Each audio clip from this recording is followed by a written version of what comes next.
Governor John Kasich officially becomes a presidential candidate on Tuesday when he formally declares his candidacy for the Republican nomination. Kasich will be the 16th GOP hopeful to declare. But you might say, wait a minute, why declare for president when you've obviously been running for months anyway? Local 12 News reporter Jeff Hirsch shows us how to run for the White House without officially running. This is how you run for president without officially running for president. You travel to early primary states. You schmooze potential voters and donors. We have significant incentives for small business. You see campaign ads for yourself in the first primary state, New Hampshire. We turned Ohio around, and we created jobs and cut taxes and balanced our budgets. You say you're not running yet, but Things are looking pretty darn good. and it's been the same for many other presidential wannabes, campaigning before declaring with the non-campaign campaign paid for by outside deep-pocketed groups. It's all legal thanks to the U.S. Supreme Court, and it's all about money. That's probably the biggest part of it. The bottom line here is indeed the bottom line, money. Because before a candidate declares and puts his or her name on the ballot, before a candidate declares, an independent group can raise unlimited amounts of money and spend unlimited amounts of money on that particular person, even though that person has not declared for president. John Kasich for us. In Kasich's case, nearly $2 million worth of TV ads are running in New Hampshire, financed by a nonprofit group called New Day for America, organized by some wealthy and influential Kasich backers.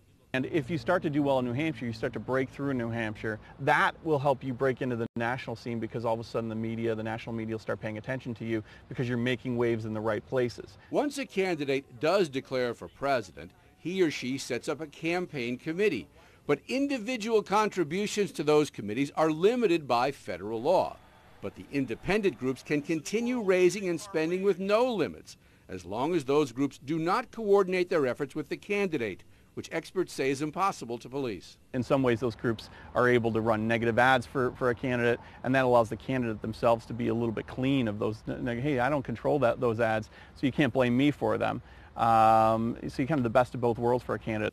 As for the voters, political scientist Mariani says political parties, which try to build support through grassroots connections, are being pushed aside by independent groups which do little but buy ads and when the election is over, disappear.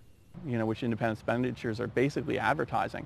That doesn't do much to build civic awareness. It doesn't do much to build long-term interest. It exists to promote one candidate over another, and then it disappears, and I think that's not necessarily healthy for democracy. Getting away from deep-pocketed independent groups, that would truly be a new day for America.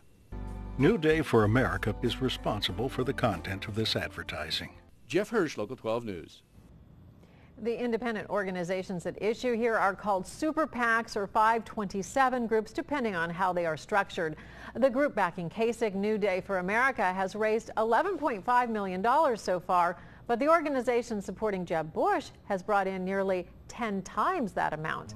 Now, when Governor Kasich makes his announcement Tuesday morning, we will carry it live on Local 12. Boy, it's already feeling like a long campaign season, isn't it? Could you imagine if the campaign money that came into all of these people actually spent on things other than campaigning? What this, like what curing this country diseases could do, and things? Yes. maybe? Well,